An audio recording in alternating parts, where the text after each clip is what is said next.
and Yes, I'm there.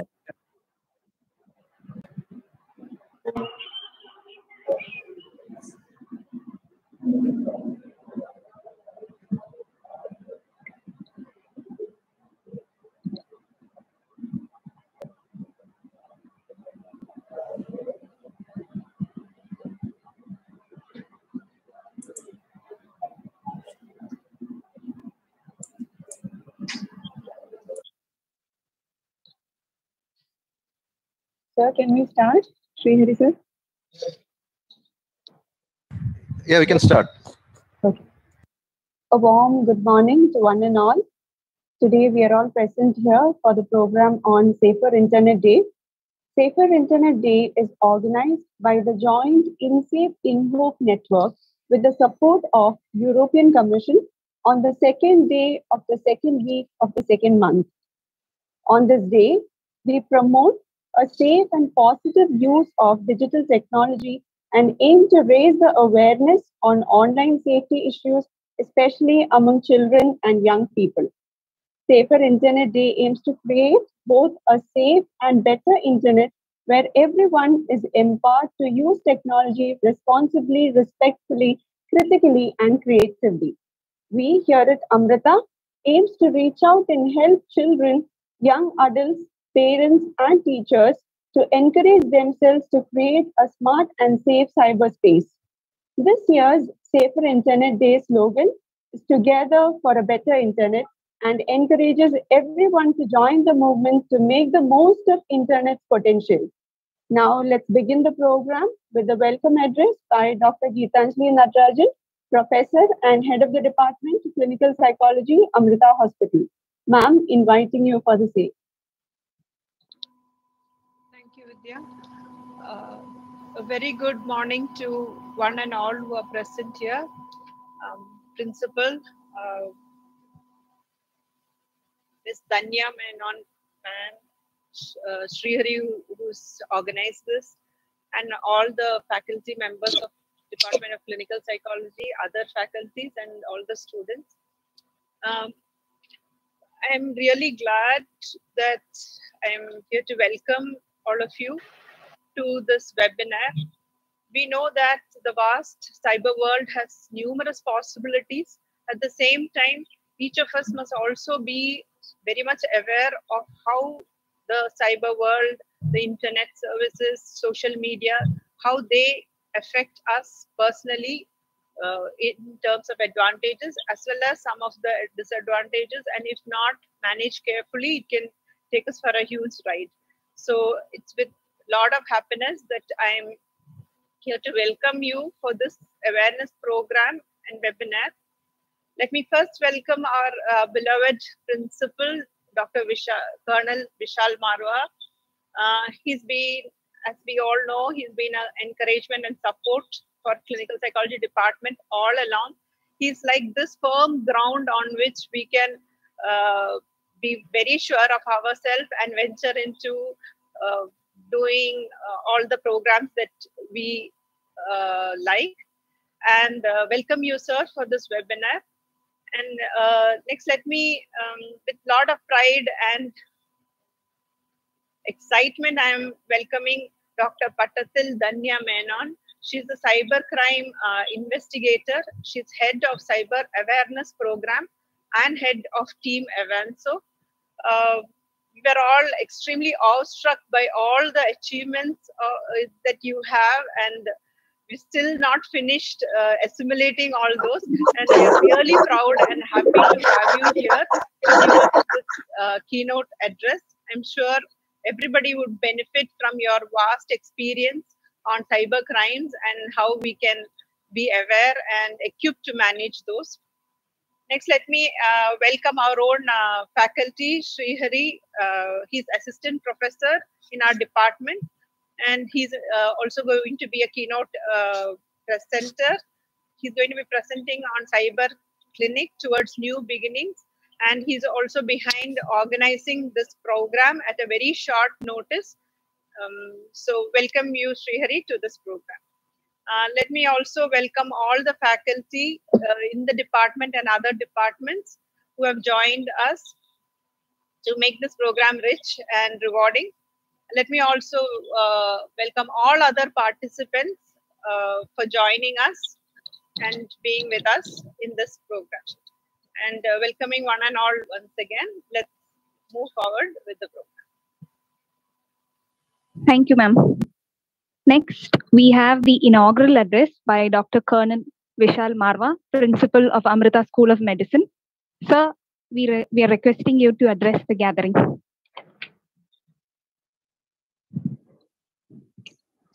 Yeah. Good morning, everyone.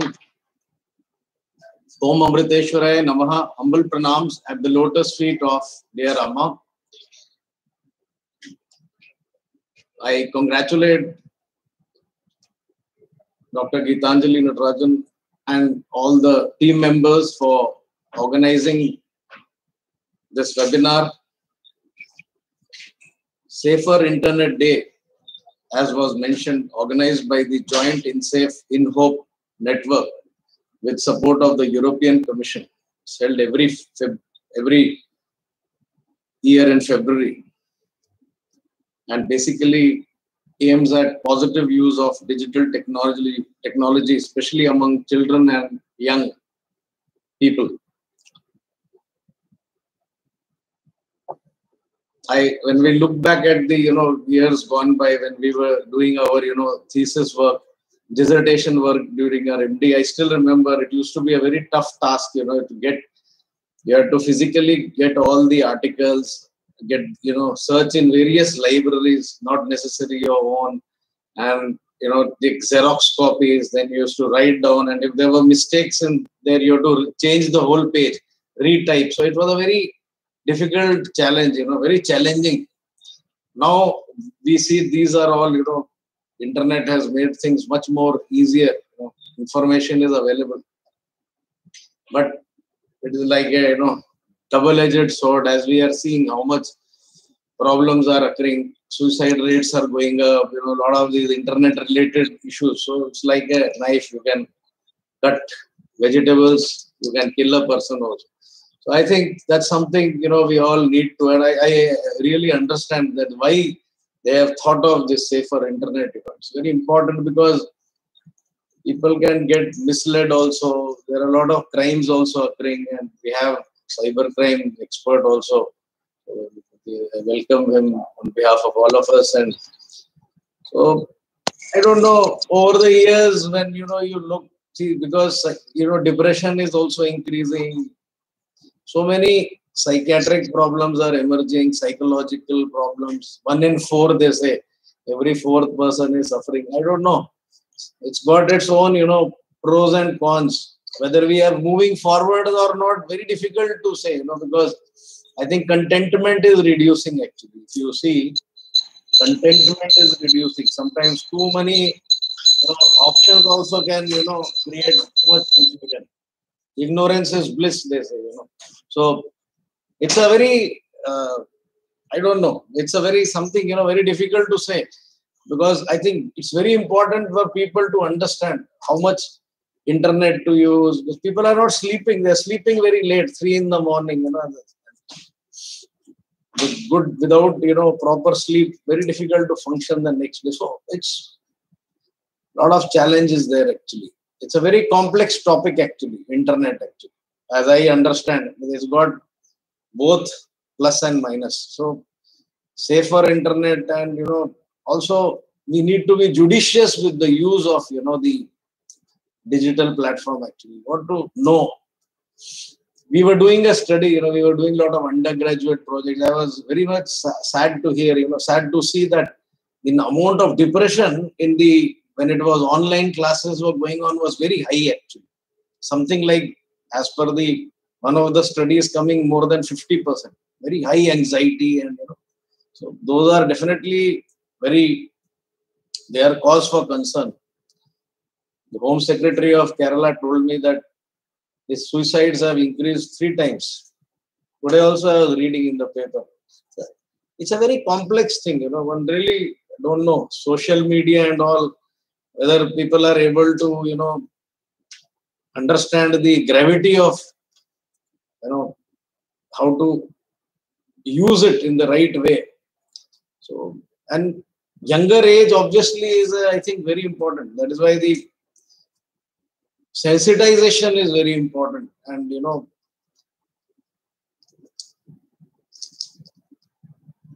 there was one gentleman at they were doing, you know, like the time of, he was talking about various, the younger lot, especially teenagers and all of the kind of sexual kind of videos they are seeing. One gentleman had come from some society, I'm forgetting the name. They were trying to, you know, basically educate people not to get into those kinds of, you know. So these are, I think, big challenges for the world actually, not for all over the world actually. So I think a lot can be done, needs to be done. We have to also safeguard the future generation, you know, how they will, you know, grow, what type of character will build up. So it's a complex thing, and I'm sure you are doing very well, Dr. Gitanjali ma'am and the entire team, Dhanya ma'am, Sri Hari, and all the, you know, you have taken on this. It's a wonderful thing, because actually you get worried actually. I worry quite a lot. Nowadays you look at the performance also. People are doing well academically that much also. Sometimes you wonder, because I think a lot of time is lost in all this social media and all. People, at our time we didn't have, you know, our basics were much better actually, I thought. Because probably we didn't have other avenues also. So probably we read our textbooks more and, you know, understood that, and now too many things are there for the student. So it's a, you know, different world actually, I would say. So I wish the organizers great success and welcome all the delegates, and I'm sure this will be a very fruitful day for you. Thank you very much. Thank you, sir. Moving on to our much awaited keynote addresses for the day. First and foremost, we have today with us Dr. Pattathil Dhanya Menon, who is a cybercrime investigator heading the Cyber Awareness Program and is also the head of the team Avanzo. A brief intro to her. Basically, she has completed her bachelor's degree in computing from British Columbia University, Canada, and completed her diploma in cybercrime from Asian School of Cyber Law, and was later a visiting faculty there as well. By 2007, she was a full-time cybercrime investigator, having completed her postgraduate diploma in cybercrime from ICFAI. She was selected as an associate of the cybercrime investigation team of the Indian government that is involved in crackling many high-profile cases. In 2018, Ministry of Women and Child Development, Government of India, under Ms. Menaka Gandhi, selected her for the first Women Achievers Award. She received the award from the then Indian President Sri Ramnath Kovind for being the first woman cybercrime investigator of India at Rashtrapati Bhavan.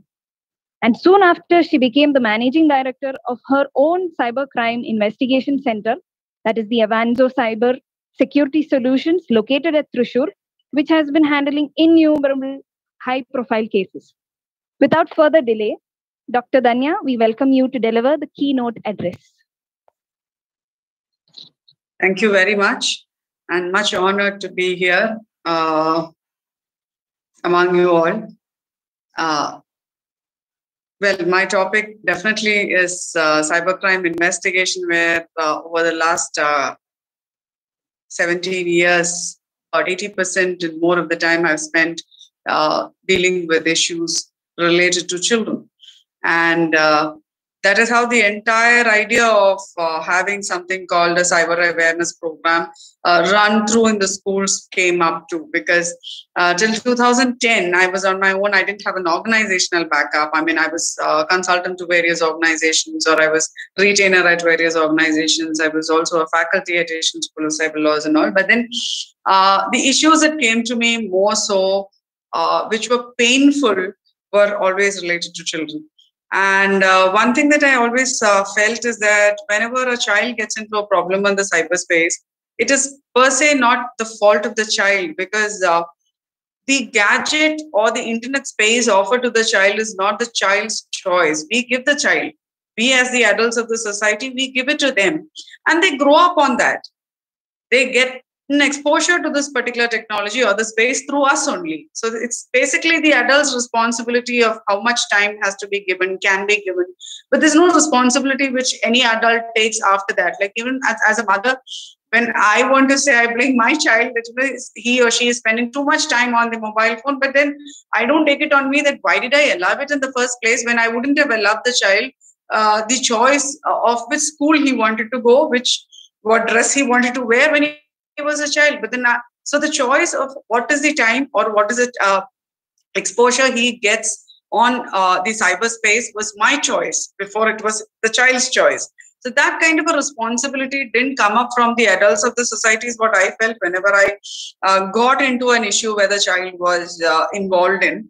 And when the child is involved with a gadget like this, whether it is a child or an adult, all of us are basically addicted to this particular space. Whether we want to agree to it or not, all of us are addicted to this. I don't think there is any human being today who will wake up and not look at the phone first. Maybe the percentage is minuscule if you look at the people, if you really take a statistics of people, of human beings who do not look at the phone as the first thing that they get up. It's not because overnight we expect some big, tsunami or everyday earthquake to come on us, and then we need to be informed about it the first thing in the morning. But the first thing in the morning today, any of us do is pick up our phone, get a WhatsApp or a social media. Not even the news. It is just the social media that we actually look at. So this itself shows that we are all addicted to the space. So when adults like us can be addicted to the space, children, you should expect children to be more into this because they are not expected to have any kind of a responsibility. Once a human being becomes responsible, it becomes an adult. So a child is not expected to be responsible. So definitely, I mean, during our course, we had that thing called TV. I remember my mother yelling at me where she said, you're sitting in front of the idiot box and wasting the time not studying. So now you have too many idiot boxes at home where conveniently we are giving this idiot box in the hands of the child, and we assume that the child is studying most of the time. Even when the child is alone in the room with this particular, it's supposed to be called smartphone. But researchers say the smartphone makes every human being a stupid human being. I'm sorry if I can't use the word, but then that's what the researchers are saying. So when you give this phone to the child and the child is alone in a room, the assumption is basically that the child is studying. But no, we just need to put ourselves in the shoes of the child and ask. Were we in a situation where we were happy studying for 4 to 5 hours continuously? We weren't. So we shouldn't be expecting our next generation also to be very happy studying for 4 to 5 hours alone in the room.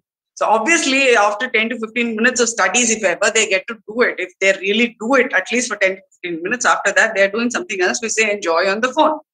And in privacy. So there's a lot of, one-to-one connectivity that the child establishes, which increases the level of addiction, which increases the level of dependency on this technology that the child has. Like, for example, just now, there's a news circulating in the social media saying that the CM of Delhi, Arvind Kejriwal's daughter, lost some money on online by trying to sell something on the OLX, and she scanned some barcode or from the phone to sell a product. So, you don't have to, if you ask questions like, is internet private or public? Is your password safe or not? Can anybody open your password or break your password? Are you vulnerable to any kind of attacks? All these questions, if you ask even a 4th standard or a 2nd standard child, the child will answer you in affirmative and it will be 100% correct. The question is how much of this information the child is ready to implement in the daily life. Information is there. Information is definitely there. The knowledge is also there with the child. But then whether the translation or translation of this particular information that the child has is there on practical levels, then yes. that is where the gap occurs, or the where people actually exploit this kind of vulnerability. So whenever somebody asks me what is the biggest challenge for cybercrime, I would say the challenge is in the mind. It is not a technical challenge. The legal challenges are there after an issue happens, which is definitely there. I do not.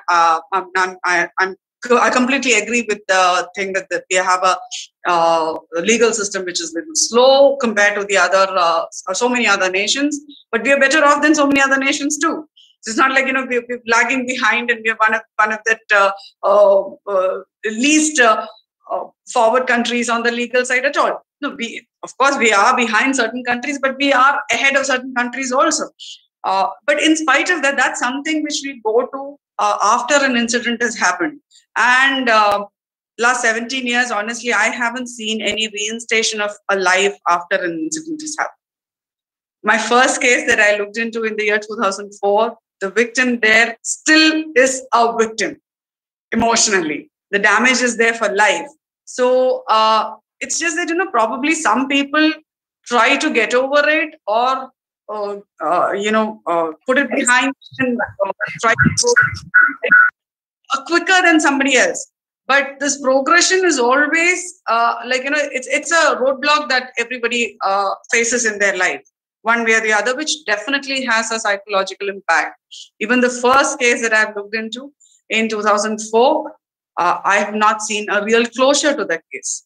Neither legally nor emotionally I've seen a closure. So initial few years of my life in this profession, I myself had to go through a lot of things, because I would say life was stranger than the worst or the best of the fictional novels that I've ever read till then. So it took a toll on my emotional, consistency to where I had to go and talk to people and, teach myself to get over every issue that came to me. So after a certain period of working in this field, I learned or taught myself to ignore certain things after a certain amount of time, and then move on to the next issue that came in. But for that, I think I would have been stuck in 2004 even now. That's why I have not seen a real closure till now. So 17 years of an accident in somebody's life, and still you don't actually get over that accident on cyberspace. Because, for example, there was an issue of the photograph, of a personal photograph of a person getting leaked on the internet, and it was actually taken down from the portals. It was taken down for a long time. It was not there. But after this happened in 2007, this particular incident that I'm talking about happened in 2007. It was quite a little vulnerable kind of pictures that were exposed in the internet. It so happened that the legal site took 3 years, and then it got completely removed from the portals, which we had found out till then that this content was available. But again, 2 years back, this thing again surfaced up from somewhere. So this internet has this particular thing that, once on internet, you're forever on internet. So instead of thinking twice before you do something, I always tell people, think 200 times before you interact on the space called cyber. There's nothing called retrieval. There's no 100% deletion. And once you're on internet, you're forever on internet. There is no kind of a complete scrap over on the internet. The digital space is not like that. The evidence of digital space is accurate to the microsecond. The problem is bridging the technology with the law. But the technology is 100%.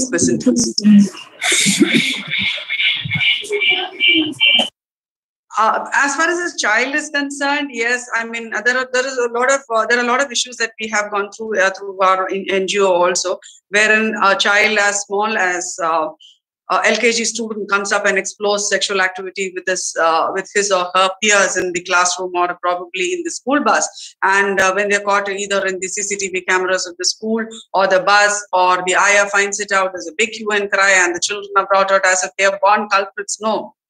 Honestly, the thing is that the children see or get exposed to this kind of a content on the parent's gadget. The parent just assumes that the child doesn't know how to open the lock. Like in one of the cases, when we were talking to the parent, the mother said, no, there's no way my child gets to see anything from my phone. First of all, I don't have it. And if ever there is something, I have a pass pattern on my phone, which my child doesn't know.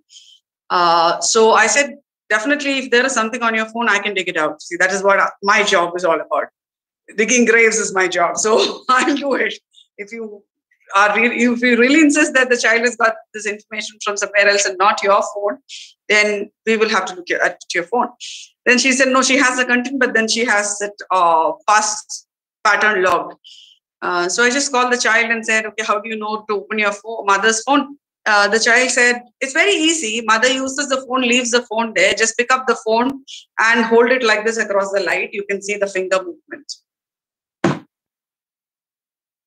The child is not super intelligent, let me tell you that. The child is not super intelligent, but the child is just observant, which every human being is. Every human being born is curious and observant.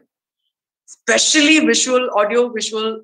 Children are very receptive, audio, visual things. And that is why they get very friendly with this particular gadget called mobiles or televisions, because it's all audio, visual. So the memory is very high for them. The child just did it, and the mother was sitting in front of me, shocked out of her life, because she never thought that the child knows it. So the child knows how to open the lock, so the child gets access to all these videos, and the child was just exploring whatever the child has seen with his friend, because he said, every time I open the video, the uncle and auntie are doing the same in the video, and they're always together. So I wanted this friend to be always with me. I was doing it only with my best friend. 4-year-old child. But the child, after all this commotion, I don't think, I don't know in how many years the child is going to grow up and realize that it was not my fault. Because every person looked at the child as if the child is the biggest criminal on the face of the earth for days together. And the child didn't know what is the mistake the child has made. It's just like how all of us grew up. And I've asked my mother why I'm given petticoats and my brothers, our cousin brothers were given shorts when we went into the local or the pond near our house or the river near the house. This has made us curious. All of you are from the medical background. I have a son, I have a niece at home, and my niece was born. My son and my mother was actually changing the diapers. My son came out running one day and said, there's something wrong with the Kunyuava, the little baby at home, because she's not normal. A 2-year-old boy finds that his younger sister is not normal because he doesn't see the body of that child to be equal to his. So it's just curiosity. It's nothing wrong in that. So that is where we start explaining to the child. We were told mythical tales then. Explanations like, when we asked our parents how you got the little baby after me. We were told stories like, when we were driving through the bus, there was a shop which was selling children, and I just bought it because I like this child. Or we were told that, one day when I woke up, God from the sky just showered this child and gave it to me.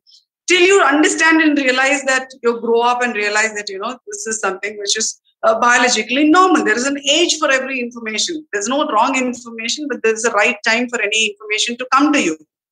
But with this gadget open to child, there is a lot of information that goes to the child at the wrong time.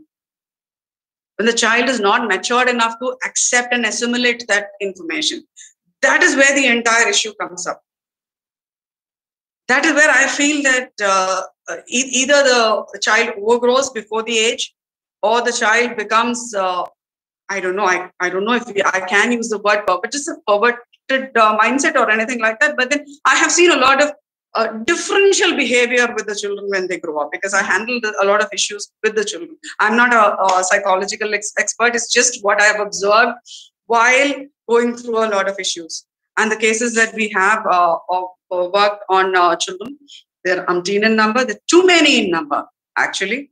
And sadly, yes, as young as 4 to 74, we have files in our office who have been vulnerable to cyber crimes, both men and women, both genders actually, and from all social stratum of the society. So it is not about being affluent or not. It is not about the educational system. It is not about the levels or standards of living. Nothing. I don't think it has got to do with anything like this.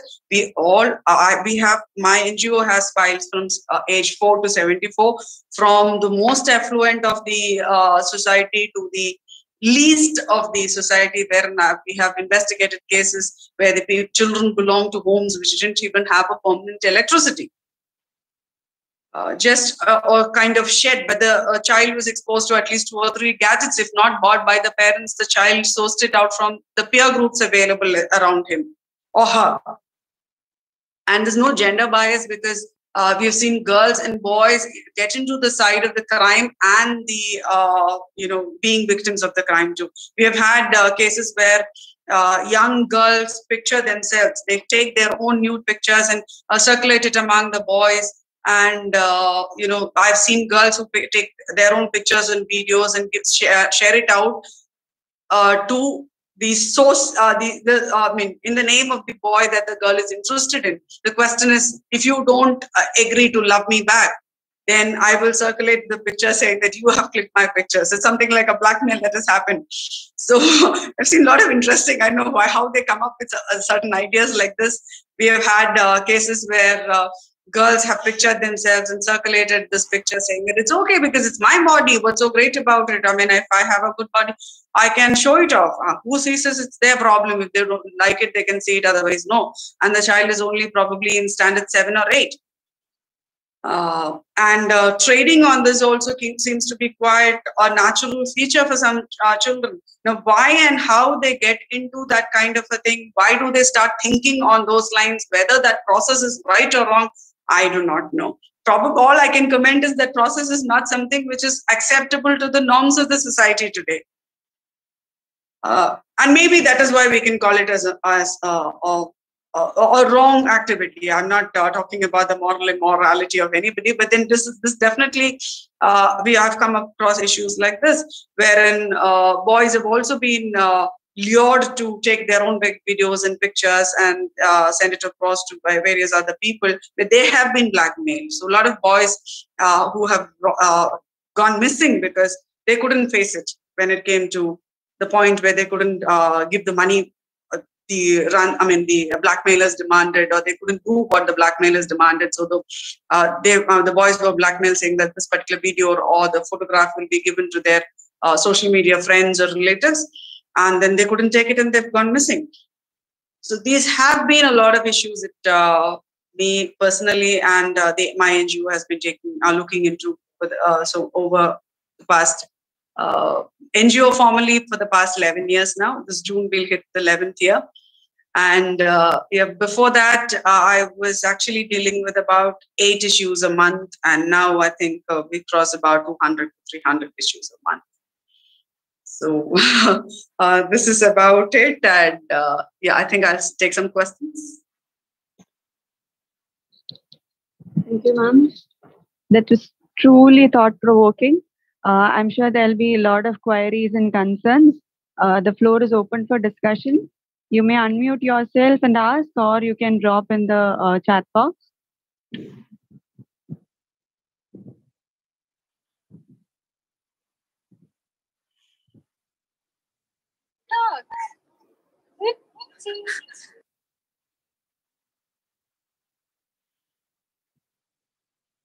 So I think with this background, I feel, organizations like you all can definitely make a difference. Hello. Yes. Hello, madam. I am a faculty at Pharmacy College. Okay, I have a query that you have told that the parents are exposing. First, we have to expose them and then only they'll utilize it. But we used to feel that once we don't expose it, and anyway, among the students and all, among other children, everyone is exposed to these gadgets and they'll have discussions among them also. So once we'll feel that he become, if we kept him unaware of this, that may affect he'll feel that no, I am not getting this. Others are getting. We have such problems. So we think that some knowledge he also have to need, no, because he among his peer groups, we have to support him like that. We'll feel that is why we'll. I completely agree with you on that. And when I said we are responsible for exposing the child or our children to this particular gadget, I didn't say we are not supposed to expose them at all. I said we should be limiting that exposure. Yeah, we should sure, control levels. Probably place a timetable. Like you tell them to have breakfast, lunch, and dinner. Tell them when they can do what with their gadgets. Sure. That kind of a control system is very important, where I feel that particular thing is losing. Whenever we need our free time, the easiest thing that we do with our children is give them this particular gadget and make them sit with them. I think probably that is something which we need to avoid consciously. I didn't say we shouldn't expose. The moment we negate a child on this particular platform, we are either doing an injustice by pulling the child back towards a different generation, which is never going to exist again, or we are going to put our child into more trouble, because the child will definitely go into the wrong hands by wanting to be equal to the peers. Yeah, sure. Okay, madam. Thank you.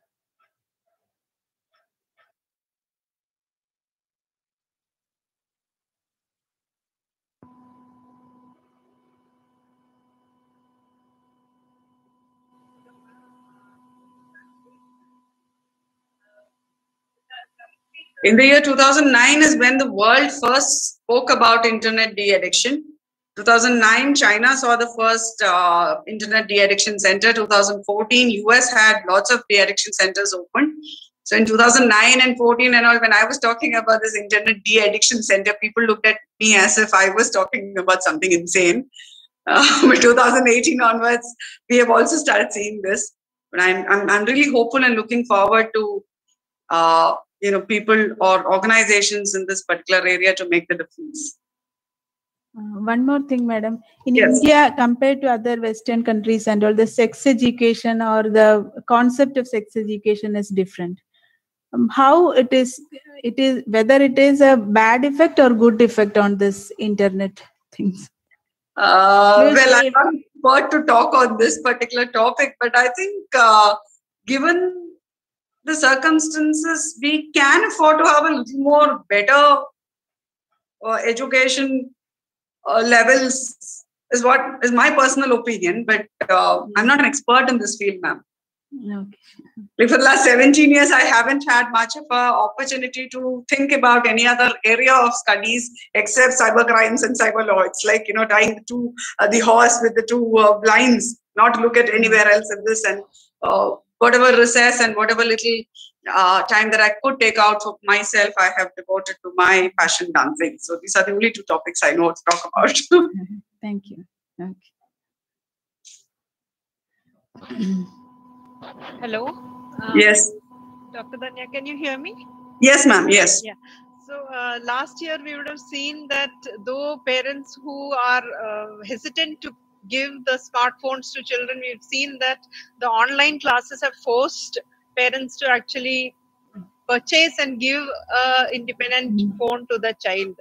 So have you seen any increase in cyber crimes in the last 1 year because of this? Absolutely. Corona time has kept me busy with a lot of issues like this. But sadly, most of them are of the same genre, without much of a difference in either in the impact or the type of the crime. So academically, it was not a very brilliant year or challenging year for me, but it was more of the routine work which came in. The numbers have definitely increased, and children definitely are more on the cyberspace. Not just children, even adults being, given the opportunity of working at home or probably working less hours. All of them are stuck to this particular gadget, and then a lot of shopping that happens only online mostly. So a lot of financial crimes that way. With the economy taking the impact of COVID, a lot of loan scams also that we have seen. The few times that have appeared in the media have been on those grounds where loan scams were exposed, the gaming scams were coming into the picture. So yes, the numbers has gone up, unfortunately. And do you think that there are these apps where parents can have they can completely access what's going on with the child's mobile phones. There is a parental control, not a parental control. There are a lot of parental control apps available depending on the age of the child, your need, etc. You can customize the parental app or procure the parental app from the market and source it and use it. I don't market any kind of a single app or a single software. But there are a lot of apps which I think as a parent, we should take out some time to study the applications available, the apps available. It's the possibilities of that app, whether it is required for your child or not, whether you can talk to your child or not. And one thing that I found is that when you put in a spyware or a parental app like that on your child's phone, tell the child why you're having it. Tell the child that it's not because you do not trust the acumen of the child. It is because the child is actually interacting with the world at large, and we are unsure about the world at large. It's like when the child goes out, however well your child knows cycling, before the child takes the cycle out onto the main road, you tell the child, look, be careful. There are other vehicles on the road. So how many? You may be a good rider, you may be your cycle may be in perfect condition, but then when you take it out, there are a lot of other people on the road. So be careful, look to your right, left, ride slow. All these are instructions that we give our child. And so the same way we have to give these instructions to our child whenever we give them with a gadget. We give them the gadget and tell them why you want this particular parental control also to be there. It is not because we need to actually per se monitor the child. So that also gives them a guard that, okay, if something happens, they can always reach back to you. Otherwise, the child feels, I can't explain it to you because you don't understand what I've done, because the child doesn't know how to explain it. Most of the children know how to use this, but they do not know how to verbally communicate what they have been doing. These are the gaps that I have found in my experience. Maybe right or wrong, but then this is what we have found. Thank you. So I think I'll take leave. You should excuse me. Thank you very much, Dr. Hari, Sri Hari, for inviting me over. And it was a pleasure interacting with all of you all, and wish you all the best. Thank you, ma'am. Thank you. Now, next we have Mr. Srihari, Assistant Professor, Department of Clinical Psychology, Amrita, to highlight the relevance of cyber clinic by sharing his professional experience in the field of technology addiction. Sir, inviting you for the same. Yeah, thank you, Vidya. I think you can see the slides. Yes, sir. Yeah, slideshow. Okay, yeah. So I'll start from what Vishal Marwa sir initially said, like the cyberspace or the social media use is like a double-edged sword. If it's used wisely, actually we have a lot of benefits. But unfortunately, in our clinic, what we see is that there are a lot of negative consequences which happens across age. Actually, it's not only the child or adolescent, but even when it comes to adult, the role of this smartphone or the social media use has actually worsened the psychopathology that has been seen. So in every psychopathology or like any cases which we see that either the social media or smartphone is involved in one way or another. Anyway, I'll be focusing my presentation on the post-COVID situation, actually, like how the usage has increased, and then I will move on to some of my cases which I have seen in the clinic, and then some consequences of this excessive use, like how it has impacted. Like Dr. Danya was saying that smartphone use actually is making whether it's making everyone stupid. So we need to understand how it impacts an individual's cognitive, emotional, and other social aspects. So I'll be just telling a few information from the research, and finally we are planning to start a cyber clinic to cater to various needs exclusively related to issues of cyber world. So I'll be just briefing about that towards the end. So one thing we know that like after the COVID, we are all socially connected because of probably smartphones and the social media. So I mean, I have thought many times how it would have been if there was no net connectivity, without going to schools, sitting 1 year, how the situation could be handled actually. So smartphones, especially during the COVID time, was a great tool, where we would have been rendered almost unproductive without smartphones.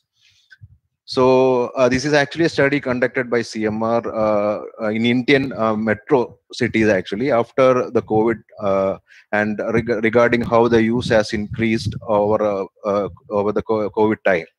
So the average use of smartphones by Indians is estimated to have gone up 25%. That is to almost 7 hours a day, as people depend on these gadgets for work, study from home, and entertainment amid pandemic.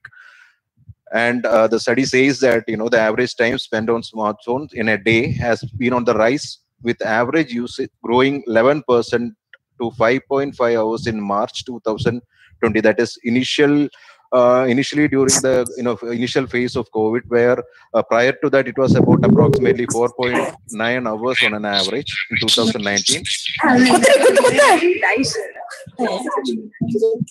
And it has increased to 5.5 hours in the beginning of the COVID time, and then towards April onwards there was a 25% increase that was about approximately 7 hours per day. So since lockdown, more time has been used on smartphone related working from home. There was a 75% increase. Then other calls, 63% rise was there, and a use of OTT, services like Netflix and other things, it has also increased drastically.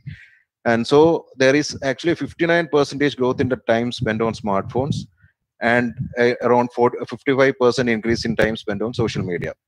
And gaming and other entertainments is actually a 45% rise was reported.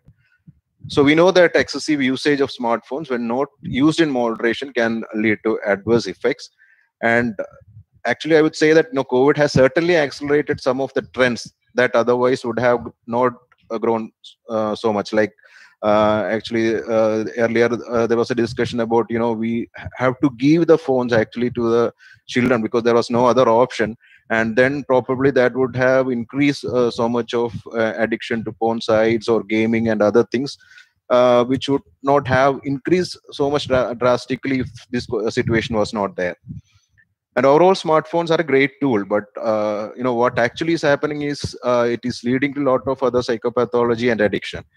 And in this study, they have said that 84% people check their phones within the first minutes of waking up. As Dr. Dhanya was saying that, the first thing that most people do after waking up is like to just check the phone. It's not to read or any news, get the information, but just, probably checking WhatsApp or some other social media.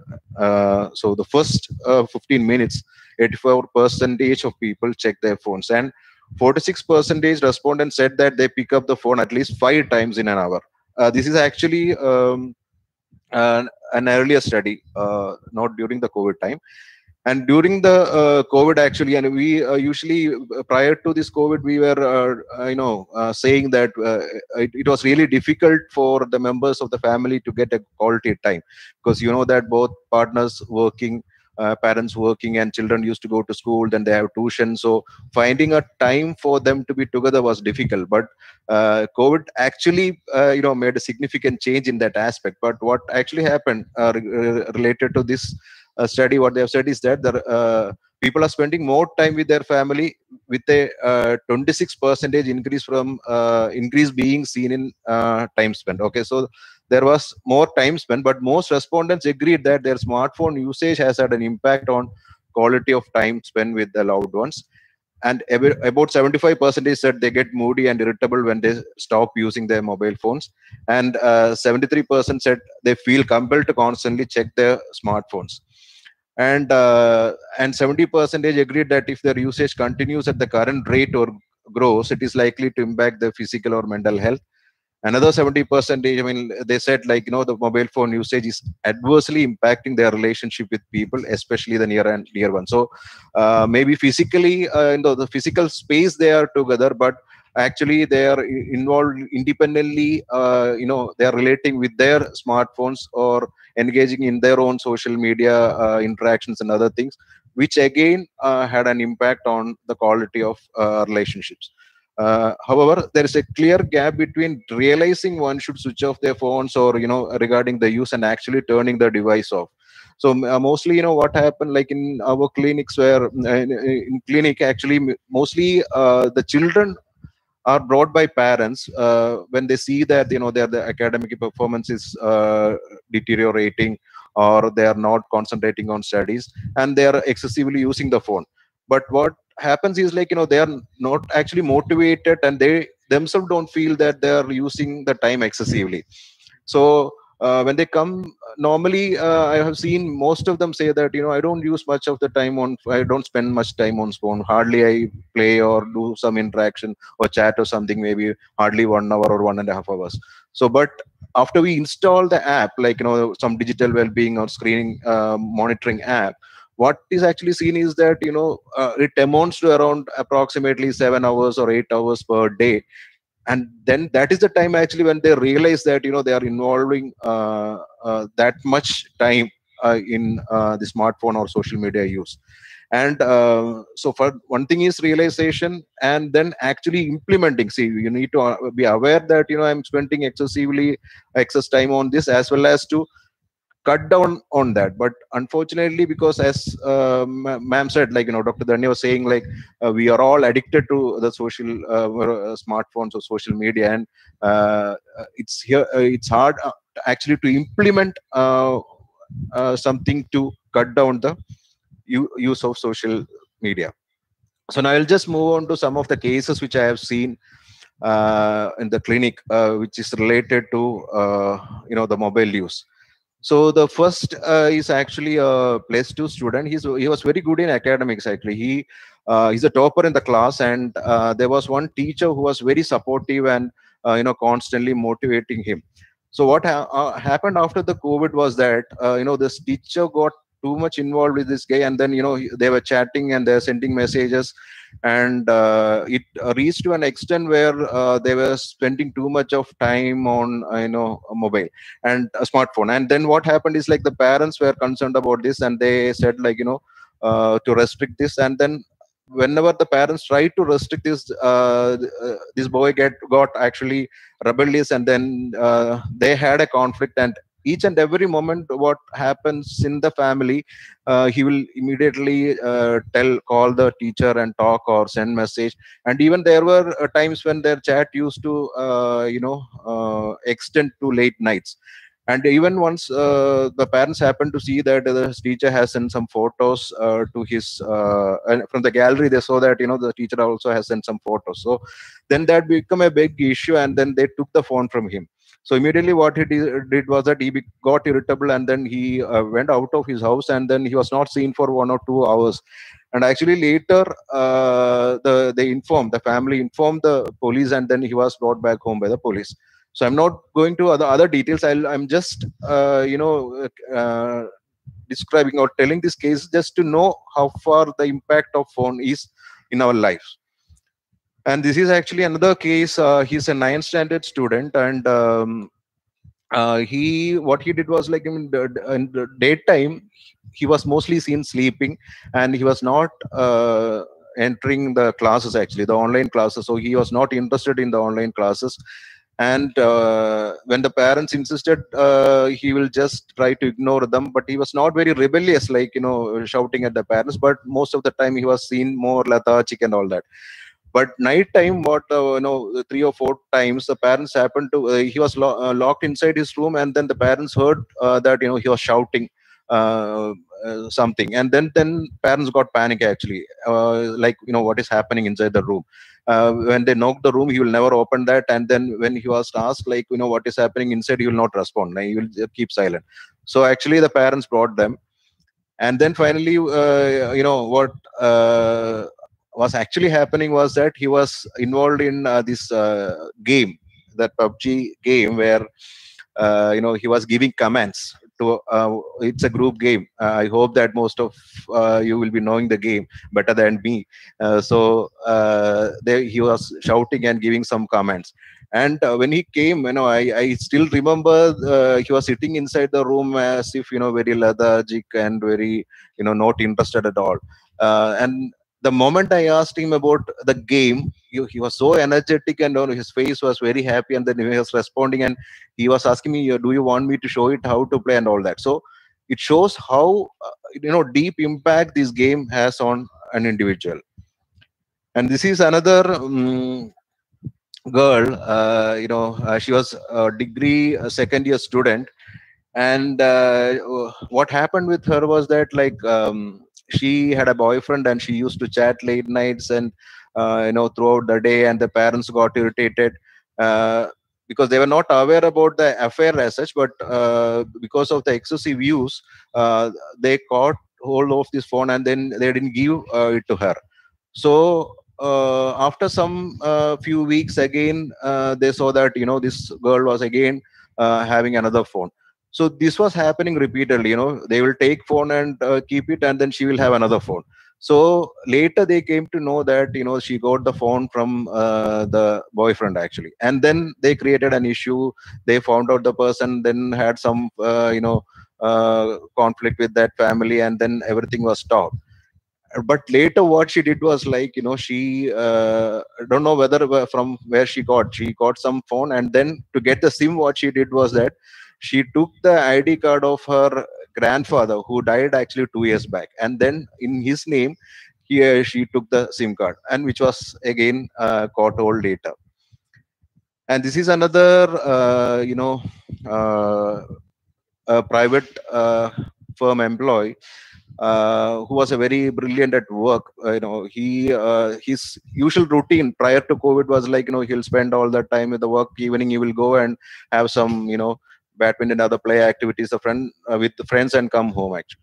But after the COVID situation, when he remained at home, what happened was, like, he started browsing online, Flipkart, Amazon, and other things, and then he had a fascination for these mobile covers, then the Fitbit watches, and so many other new electronic gadgets. So he initially added everything to the cart, and then he slowly started buying. And once he started that, he got addicted to it to the to the extent that he had a kind of around 3 to 4 lakhs debt. And then he got worried because he was not able to control that. Even after he started going for work, he had a tendency in between to just go and check and then buy something and add it to cart, and then spend too much money on that. So he really got worried when that debt actually increased day by day. And then the impact of our phones, actually we can see now, not individually, actually it is it has an influence on the family as a whole. Like to tell one case where the couple actually, they had a son who was repeating NEET entrance, and this husband was working in the Middle East. So during the COVID time, he lost his job, and he returned back to his hometown. And then once he started staying with the family, he was spending too much of time on smartphone, and then the wife started getting suspicious. So that again escalated the conflict between them. And this son, who was actually very good in studies and was doing everything properly, got frustrated by this, because he was trying to intervene and then try to calm them down, but it was not happening.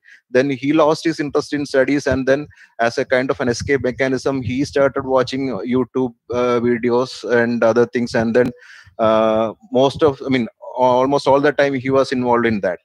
And the interesting thing, funny thing is, like, when that became an issue, these parents brought him for counseling, like, because his academic deteriorated. They were not concerned about the issues which they were having because of the phone. And similarly, if you see, there was another young couple, like they were married actually 2 years, and the husband was working in Chennai and the wife in Bangalore.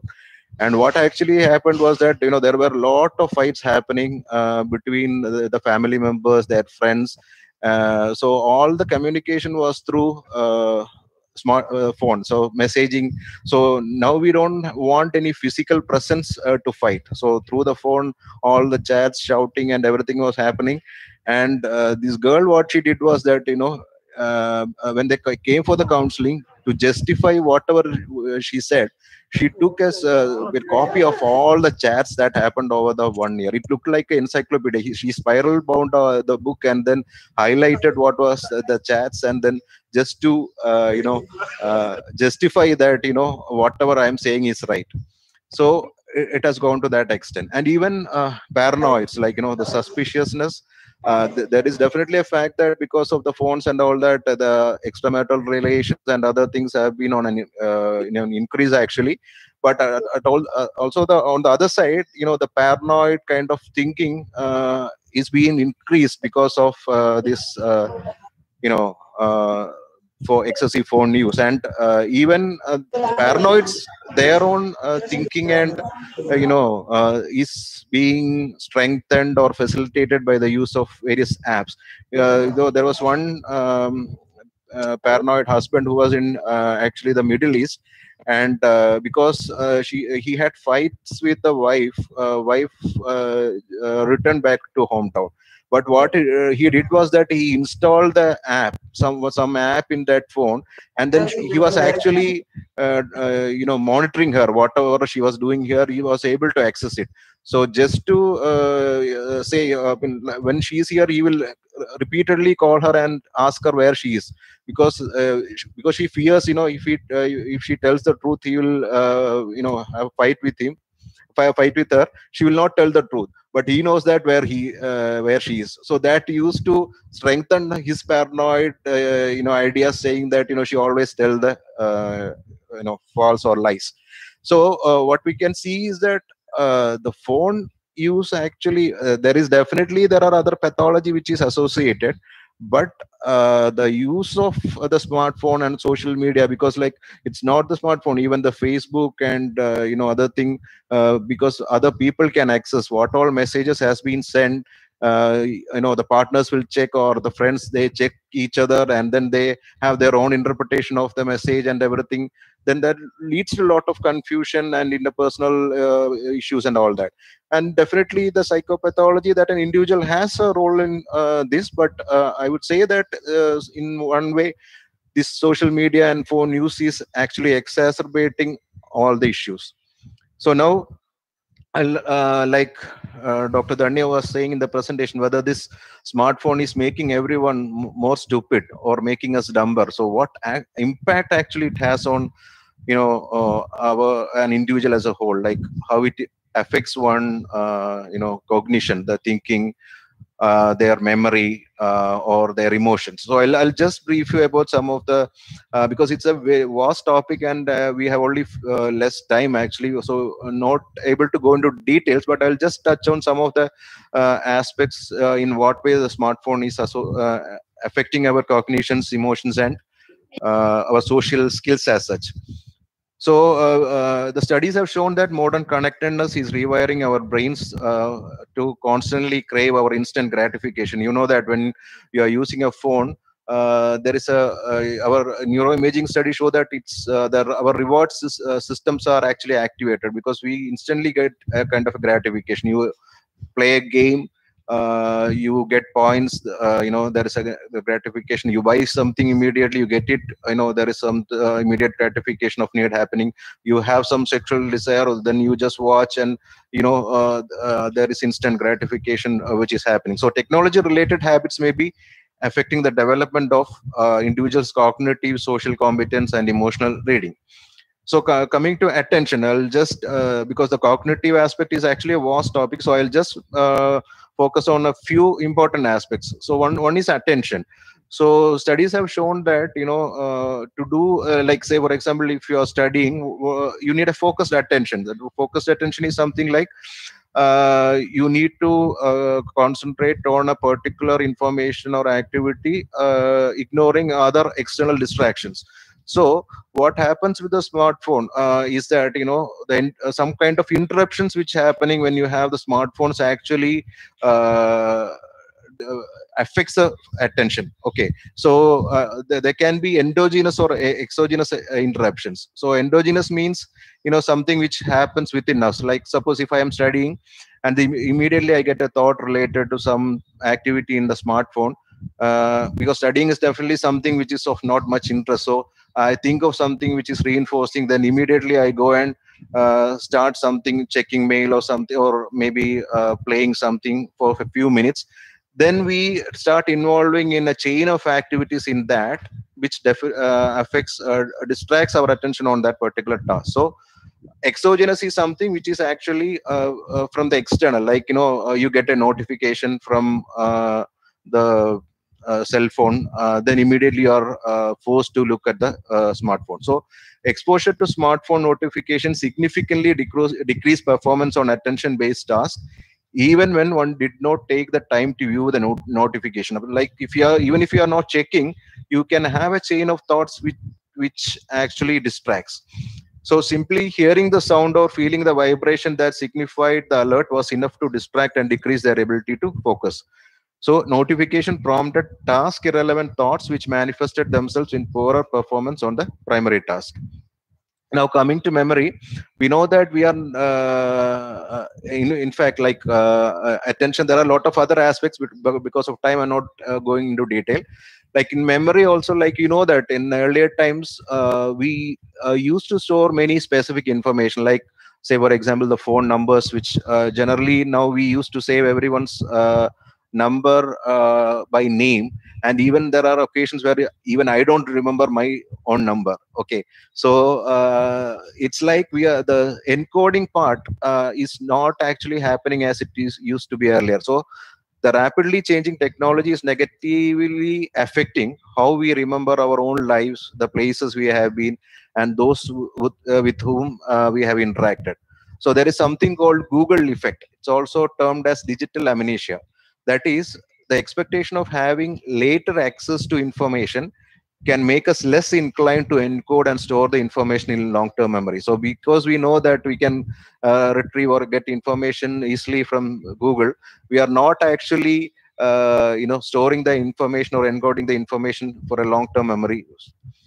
And according to Sparrow et al., who has done some research related to memory and smartphone use, he say that we are becoming symbiotic with our technology, and we are actually remembering less actual information and instead committing to memory where such information can be found. So what he says is that there are a lot of experimental studies which has been done, and what he is found out was that now we are not actually storing the specific information. Rather, we know that it's like, we know that that information is that there in that specific folder. This information is there in that specific folder. We are a lot of folders, and we know that which information is where, but the specific information is actually missed. So and there are studies which also shows that individuals who reported being heavy users of smartphones also exhibited less analytical cognitive style. So the cognitive aspect is all. There are a lot of other classifications actually based on the type of type of use that one has with the smartphone.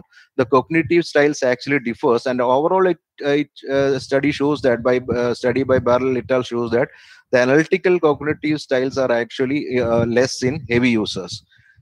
And as we now all know that we rely on GPS navigation systems to find out route. So constant reliance on GPS navigation systems, which are now integrated into smartphone devices, interferes with our natural tendency to develop cognitive spatial representations.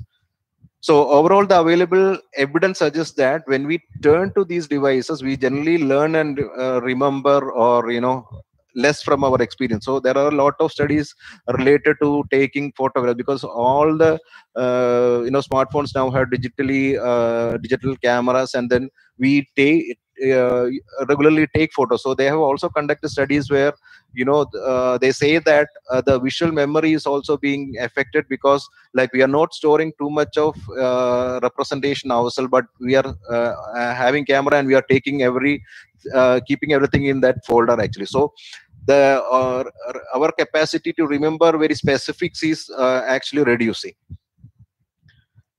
And as there is a cultural shift toward a necessity for immediate gratification, as we have already said, and Sherman et al. Found that receiving many likes on one social media photographs is related to increased activation of brain's reward circuit. That I've already mentioned that, this immediate gratification and the neural circuits related to the reward system getting activated.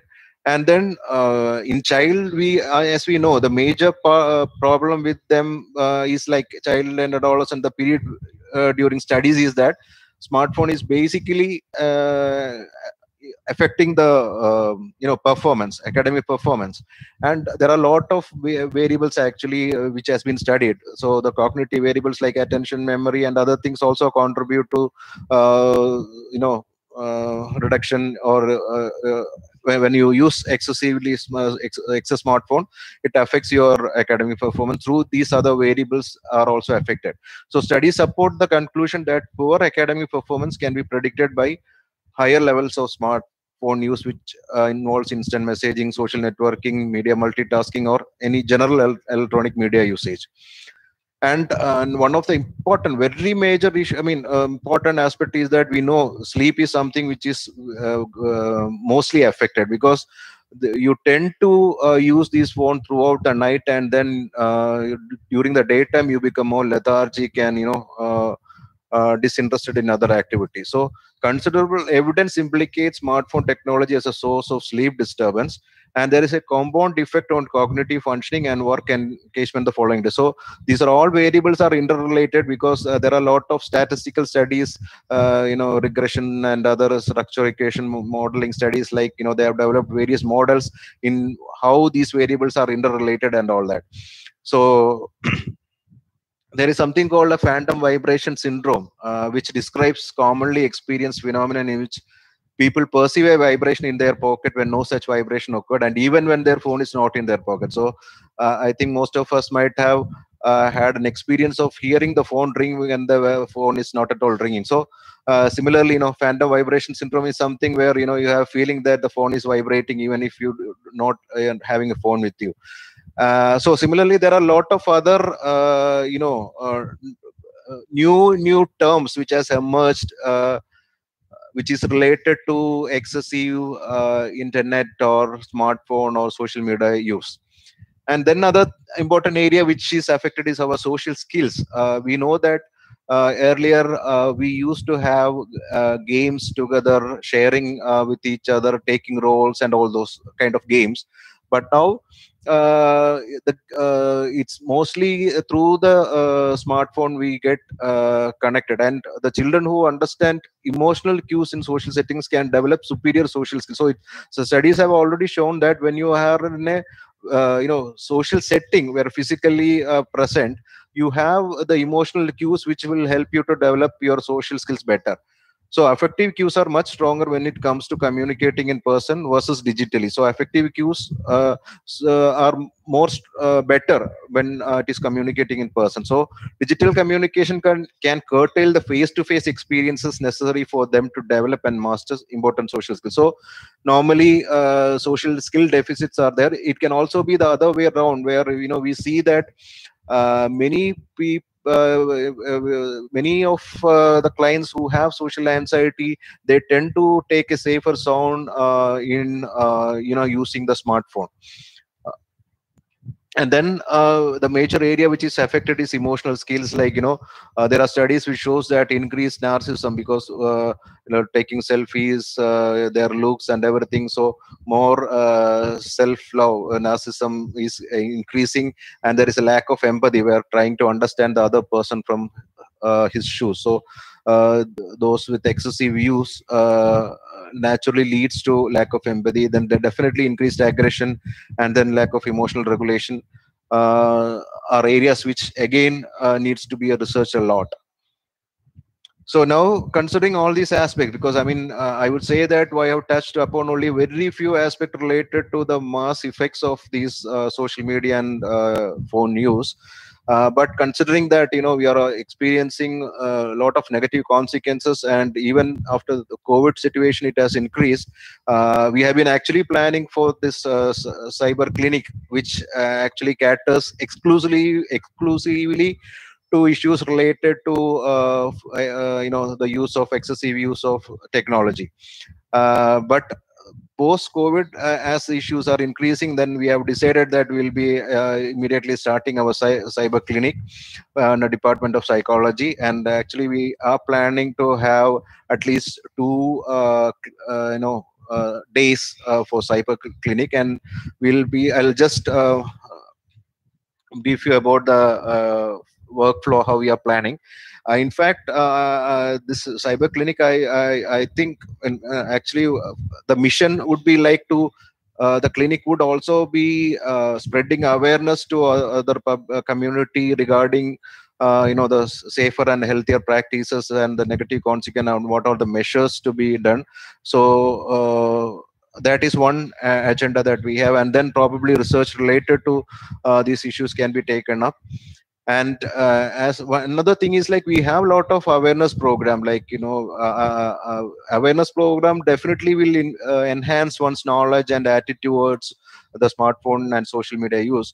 But a behavioral change would require a rather intense, structured, scientifically proven intervention for you know, a change. So this is actually what the workflow that how the, you know, clinic will be functioning. So we'll be definitely having some awareness program later on, and then when it can refer from schools or college, or even from you know, parents and other departments where they find that, you know, the phone use is becoming an issue. They can refer, or they can come on their own when they feel that they have some issues related to this.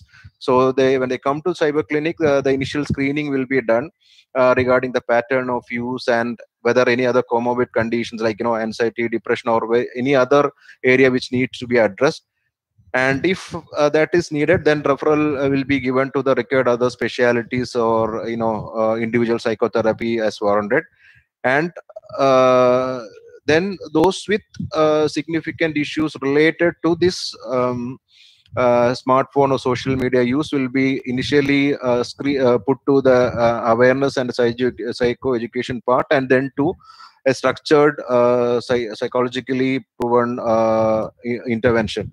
And then a post intervention assessment will be done. And as we can see that our outcome measures will be like how far they were able to use the technology in a better, healthy way, and how their daily functioning has improved, and their emotional and other regulation aspects will be considered as the outcome.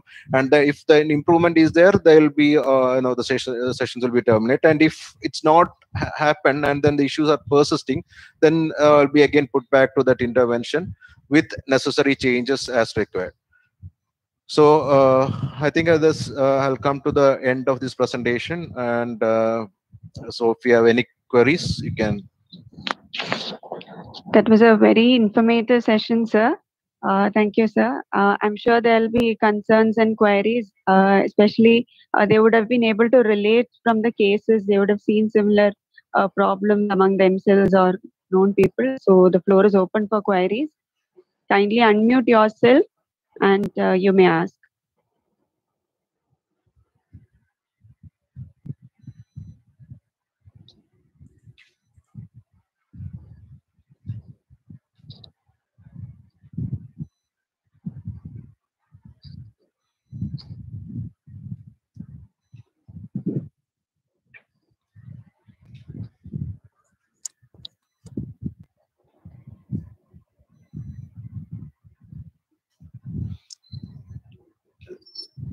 I think there is no doubts as such.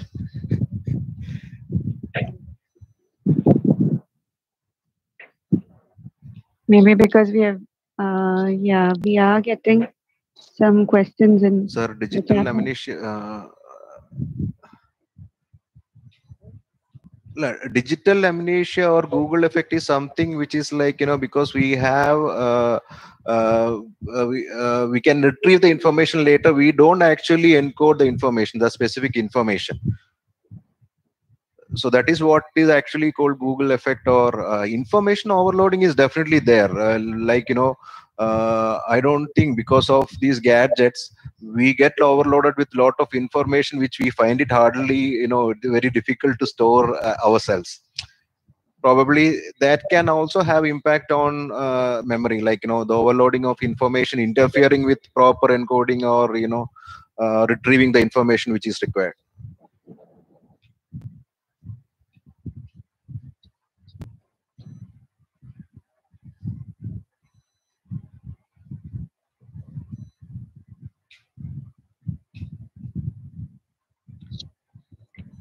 Is there any way we could prevent digital amnesia? Well, actually, see, normally the thing would be like, we have to, it's like when repeated searching would definitely affect our skill. Like now we know that, say, the phone numbers, as I said earlier, like, you save everything in the phone, and then you are not taking active effort to encode that to your memory, then definitely you will not get the information. So I think it's better that maybe like you need to prioritize, like, what are the information that you need to have for a long-term use. Definitely Google search initially will be helpful to get the information, but the encoding may require, like, again, your own revising and working on that.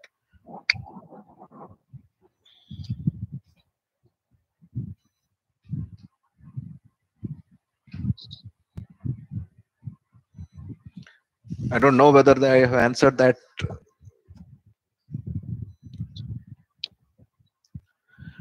See, these are all conditions which again require a lot of research, because a lot of terms have been used, like, like phantom vibration syndrome, and nomophobia, or a lot of terms are there. But the scientific research is still in progress, actually. So we need to understand how these variables are related, how these variables are actually affecting us, and what are the ways that we can handle with these kind of issues.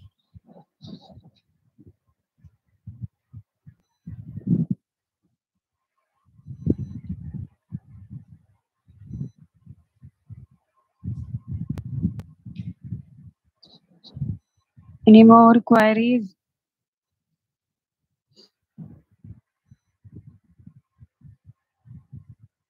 I think as we are running out of time, maybe with further concerns, you may approach us anytime at our hospital, and soon we'll be also starting the clinic. So now, as we conclude, I would like to invite Dr. Danya Chandran, Assistant Professor, Department of Clinical Psychology, Amrita, for the vote of thanks. Over to you, ma'am. Thank you, Vidya. So it's an honor for me to be proposing vote of thanks for today's webinar on Safer Internet Day.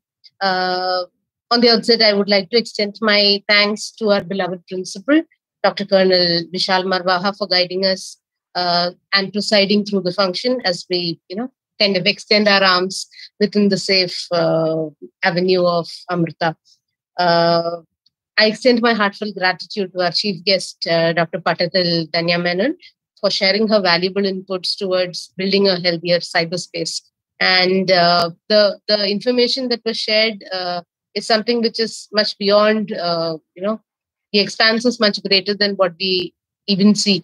And I think even from the discussions we've had, we are just on the brim of a whole new boom, and we might be, we might be yet to uncover the problems and, impact of the issue as such of digital media as we are seeing. So I would like to thank her for sharing her experiences with us. All the audience that we have here, or faculty of other departments, students, and all the audience who have joined us as we went live on various platforms. Thank you all for joining us, and whatever little discussion we could manage in this time. Thank you for that. Thank you to Srihari sir for a presentation on the cyber clinic, the beginnings that are being planned, and how we might take it forward. Definitely a beginning, and there's much to look forward to. So thank you for enlightening the audience on various psychological aspects regarding use of internet and other digital media also. I would also like to thank the IT and audiovisual services for arranging this webinar for us. Though we are talking about the impact and the negative adverse effects of social media usage technology, here we are already using the online platform for a webinar, and we are trying to reach out to as many people as possible. We can together make it a better cyber world for all of us. Also, thank you to all the faculty and students of the Department of Clinical Psychology under the guidance of Dr. Gitanjali Natarajan, our head of the department. We are slowly growing in leaps and bounds, and I'm sure under my able guidance further.